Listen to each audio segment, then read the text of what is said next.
ایک صورت نہ بن سکی نہ سکتی ہے۔ یہاں انسان قدرت معترف قصور ہے، یہاں تک بشری طاقت کی رسائی نہیں۔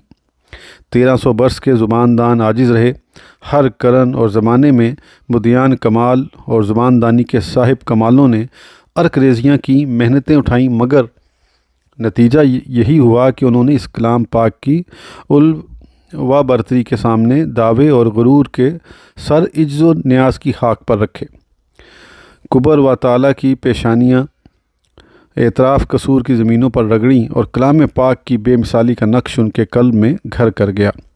پنڈت جی نے ہر طرف آنکھیں پھاڑ پھاڑ کر دیکھا کہ قرآن پاک کے اس دعوے کے حضور کوئی سر بھی اٹھ سکا، کوئی زبان حرکت میں آئی، کسی قلم نے بھی جنبش کی، مگر پنڈت صاحب کو ہر طرف عالم خاموشہ ہی نظر آیا۔